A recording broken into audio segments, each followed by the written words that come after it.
So my name's Sean Rye. I'm joined by British middleweight Denzel Bentley. Hi Denzel, thanks for joining us. So May the 13th is nearly upon us. You fight for the Yep. British title against Linus Udofia.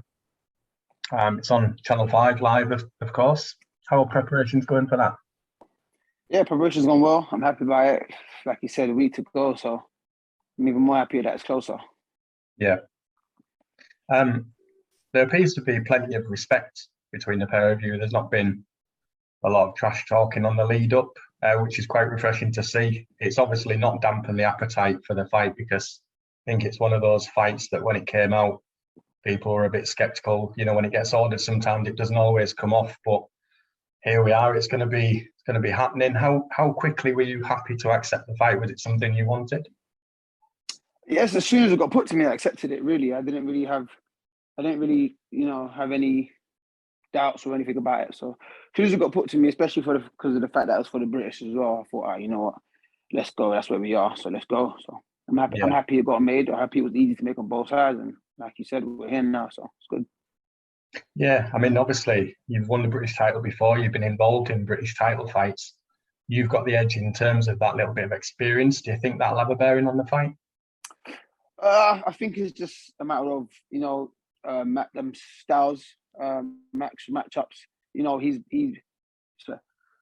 Oh, that's me. Bless you. But yeah, like he's been in English title fights, so he's been the distance a few times in that as well. So it's just all about matchups and styles and all of that stuff. Yeah, cool. I've had the experience boxing for the British, but he's been in title fights. This isn't his first title fight, so I can't look at that and think, oh, I'm the favorite because I've been in a British title fight before and all that stuff. But yeah, like to him at that time when he was fighting for the English, that was the high level. So he had to prepare. He's been in that space before where he has to prepare mentally and stuff. So it's just all about taking this fight seriously as if it was, a world title. Because if I don't win this, then there won't be no world title in the future. You know what I'm saying? So not to say that obviously people can't bounce back from losses and stuff, but just my mindset on this fight, like win this and you get to move on in your career. So I just got to be focused. Yeah. I mean, you mentioned there about preparation and treating it with the respect it deserves, and I think there's been a whole host of British fights down the years that have turned out to be absolute sort of humdingers of fights, and often they throw up fights that are really closely matched and well matched as well. Do you see it being an exciting fight, or are you not really interested? You're just preparing, in your own way.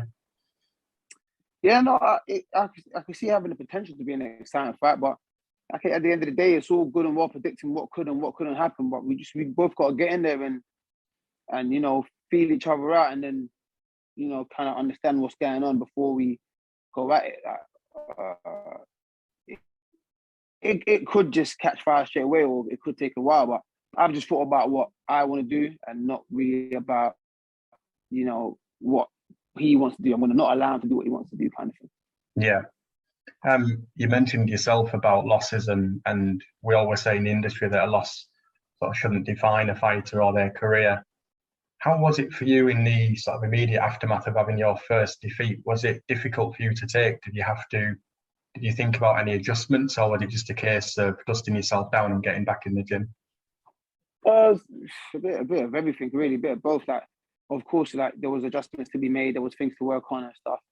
But I just knew I needed to be back in the gym. I couldn't take too much time off because I probably would have ended up taking longer than I needed to. So I went back to the gym like literally straight away. Obviously, I didn't train straight away, but I just wanted to be in that environment. Like I'm coming back, like I'm gonna have my week off and come back. So I had a week off, came straight back to the gym, started working on things, started getting back.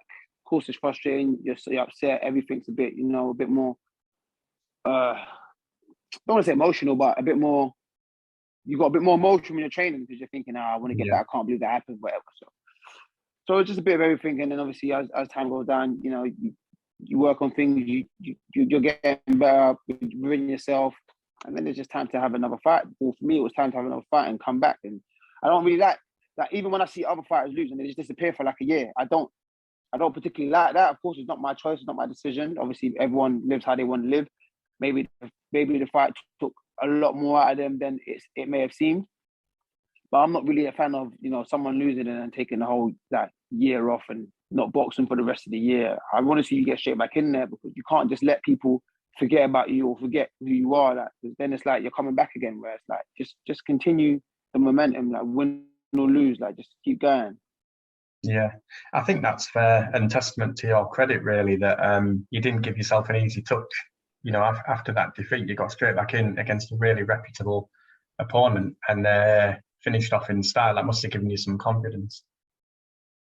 Yeah, but I'm always confident in myself. But every win's a confidence booster. Every win, especially if it's a knockout win, it's a confidence booster. So you start feeling, yes, I'm back now. You feel me? It's just good to be back on winning ways. It was good to have different conversations rather than, oh, how did you feel about Cash? You know what I'm saying? That now I can have that conversation because I know the last thing I've done wasn't that. You know what I mean? But when that's the last thing you've done, it's a bit annoying. Like, oh, when am I going to get out of this space? So it's about getting back. And if I had taken the rest of that year off, I wouldn't be here fighting for the British again now. You know what I mean? So like you said, you just got to just get back into it and just keep grinding, and opportunities will present itself, kind of thing. You just have to be ready when they come. Yeah. And you mentioned there, obviously, getting straight back in, getting back in the gym. How important was it for you to have such a supportive stable? And obviously, you've been there a while with Martin Bowers and the gang at Peacock's gym. How important were they at that time?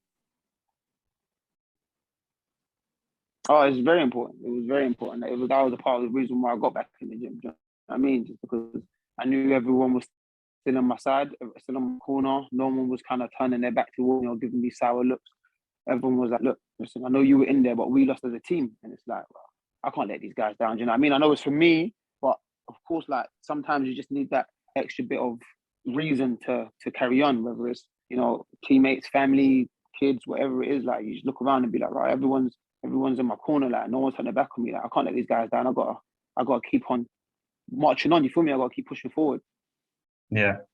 You mentioned there about sort of honours beyond the British title. Obviously, that will be what you're aiming for. Do you think this could be a real catalyst, a win against a really good opponent in Linus? And obviously, it's on terrestrial TV, which is great for everybody to be able to tune in. Do you think this could be a real catalyst? Are you looking beyond that? Where do you see yourself in sort of 18 months to 2 years? I haven't really looked at that or looked beyond that, or whether it's on terrestrial TV or not, all of that stuff. I just think it's about winning this fight, first of all, and then I think about what I've done after. Do you know what I mean? But like you said, we all want to be at the top. That's what we're all fighting for, to get to that top position. But at the end of the day, it's a journey. It's a journey, and I'm just focusing on what's in front of me at the moment, because it's all part of the journey. I can't keep focusing on the end result, because then I lose focus of what's in front of me and may not ever reach that end result. It's all nice when we're all thinking, oh, after this I can get this and that, but you never know. Like after this, you might not get this and that, and you might have to go through another kind of test before you can get to where you want to be. So there's no point in thinking about all that now, because until this fight's done, we don't know where any of us are going to be in the next 18 to 2 years. Where we would like to be is a different question, but where we actually will be, no one really knows till we get there. Yeah. And we just touched on the fact there that it's obviously live on Channel 5, and it seems quite a long time since boxing was sort of on terrestrial TV for everybody to tune in. Was that, when you found out that would be the case and that would be the platform, was it exciting? You're top of the bill, you're the main event. Is it nice for you to know that you'll get that kind of exposure? Because I think sometimes the sport doesn't really get the same mainstream coverage, does it?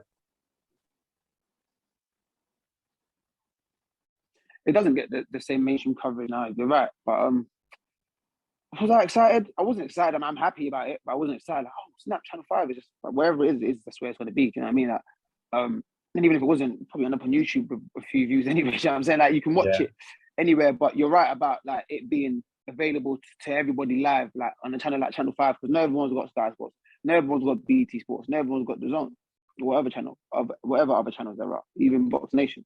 Those are all subscription-based, platforms where you have to pay to see it, and there isn't enough boxing on for someone to be paying monthly just for boxing. You know what I mean? So Channel 5 is just free, is open to everyone. Like people's grandparents can watch it, people's parents can watch it. People that ain't into boxing might flip through and see it and be like, oh, let's have a look at this. You know what I'm saying? So there's just more eyes. So it is good that it is on Channel 5 at a good time, and we're headline and we're the main card. So I'm happy about that. It just brings more eyes and more views. Yeah, I think it more the point I was making. I suppose most of us boxing fans, as you quite rightly say, would tune in and find a way, whatever. I suppose as a young man showing my age a little bit, sort of when they had ITV big fight nights and stuff, and they had the likes of Eubank and Ben and stuff like that, and the big fights. Even as a young lad, when I probably shouldn't have been watching, it was on normal TV, and I sort of found myself Yeah. captivated by those kind of fights. So I guess if it even just brings in a few new fans, like you say, older or younger generations that don't always sort of tune into boxing, I think it'll be really good. No, definitely, definitely. And you want those guys that were watching, you know, the legends that you just named to be watching me, Yeah, like to watching us. You know what I mean? So they might have not watched boxing for a while. They might the last fight they might have watched was uh, Ben versus Eubank, and they're thinking, "Oh, boxing ain't been good since then." And they might flick it and be like, "Oh," and get back into it because they've just seen two young, hungry fighters go at it as well, and you know, put on a good show. And they're thinking, "Oh, snap! These guys ain't bad," and then start looking out for us and. You know what I'm saying, you know, being more interested. So you never know, you could come across it on Channel 5. So that's the good thing. That's the good yeah, thing. But ultimately, you just want to fight and win no matter where it is. And that's my mindset now. I think after the fight, I'd kind of appreciate more that how much people have seen it. yeah. Um, you've got an excellent record, as we mentioned, and you've got a very good knockout ratio. And I think a lot of people sort of sometimes overlook because you have such a good knockout ratio and you're a big puncher. They maybe overlook that you're an excellent boxer as well. Have you thought about the way you might approach this fight? I don't expect you to disclose finer details, but have you prepared in a certain way, or will you just take it as it comes? I prepared for this how I prepare for every fight, style wise. Like I've always said, I'm not a guy that, like, even though I've got a pretty high knockout ratio, if you watch my fights, I'm not someone that just steamrolls you and throws 100 shots to get you out of there. So it just is what it is, isn't it? I try to, you know, break my opponents down and stuff, but however I'm meant to do on night, I'm gonna get it done, and that's my thing. I prepare to go either way, whether I got to go deep into the trenches or I got to box or I got to go for the knockout, whatever it may be. I'm prepared to do all of it.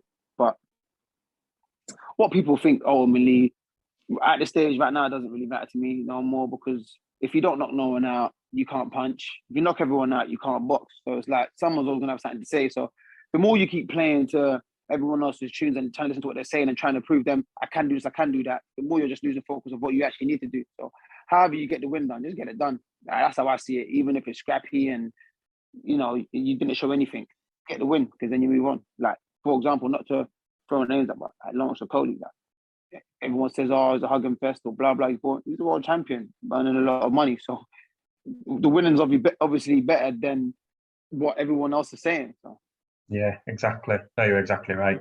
Um, the middleweight division, sort of domestically, has really sort of hotted up. It's easy to say every division is stacked, in terms of depth, but I think domestically the middleweight, especially when you've got guys like Fowler and sort of Shiraz moving up into that weight class as well.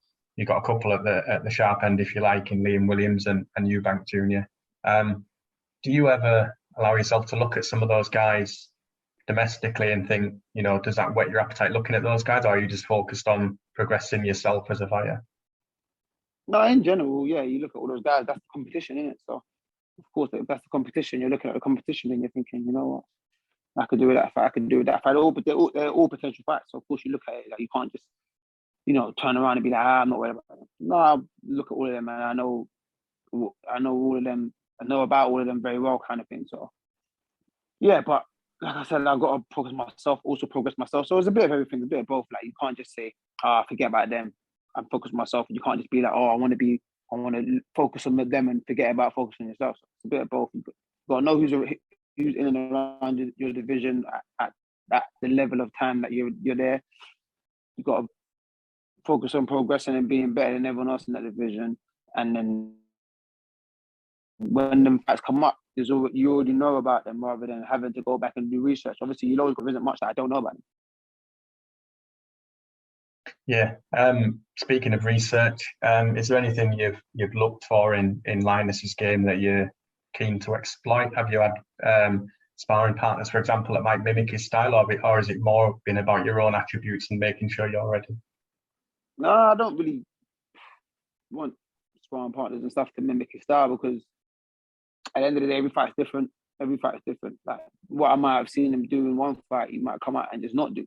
so you don't really want to pay too much attention to that. But remember, we were mandated to fight for the Southern area like 3 years ago. So I've known about him since then. I've seen him fight since then. And I'm sure he's seen me fight since then. So, like I said, there isn't really much I don't already know. But so there wasn't really too much I have to go back and look for at once. Which is like, okay, I know what he does. I know where he's improved. I know where he lacks, or whatever. It could all be different on the night. I don't take too much into it. I'm just trying to focus on what I get done. Yeah. You're obviously a London lad, and you fought all over London, sort of plenty of times at the York Hall.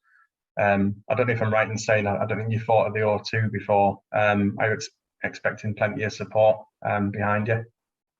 Yeah, of course, man. This is South London, so it's home. So I'm headlining. This is the first title fight that people have actually been able to come out to see, because obviously the other one was in lockdown. Yeah. So yeah, I'm expecting quite a bit of support. And you're right, the O2's only venue I haven't boxed at. So I'm happy to be boxing there, especially headlining there. And that's what's really got me excited rather than anything else. Yeah. I've spoken to quite a few boxers before, and some have had sort of jobs before. They've been a professional boxer, lots of them, and even while they've been boxing, some boxers fell into boxing as a consequence of certain events. Have you always had the bug to be a boxer, and how did you sort of first come about? What piqued your interest in the sport? I hadn't always been interested in boxing. I used to play football as a kid. But when I was younger, my brother bought gloves. We just used to scrap in the area. Didn't know nothing about boxing. He wanted to really make money off it, but we just ended up just doing it for fun, really. And then when I got to college, that's when I met a friend that boxed. And I think second year of college, took me down to Fisher ABC. And that's when I started from then. And I was in and out of the gym for a bit because a bit uncomfortable at first. I didn't know no one. If he didn't go, I wouldn't go. And then eventually, when he stopped going, I was like, oh, you know what? Like, why do I need to follow someone? Like, if he's not on it, he's not on it. I'm on it. So let me go. And I just started going on my own, and then I just progressed from there. Yeah. Finally, do you have a prediction for us on Friday the 13th? For me? For my fight? Yeah. Oh, stoppage win for me. Stoppage? Stoppage win for Two-Shot Bentley. Yeah. Well, all that remains is for me to thank you for your time, Denzel, and really appreciate it. And hopefully I'll be there to see you on Friday. And I wish you all the best, mate. It's been a pleasure talking to you, and I'd look forward to catching up soon, mate. Nice one, thank you. Thanks ever so much. Take care, mate.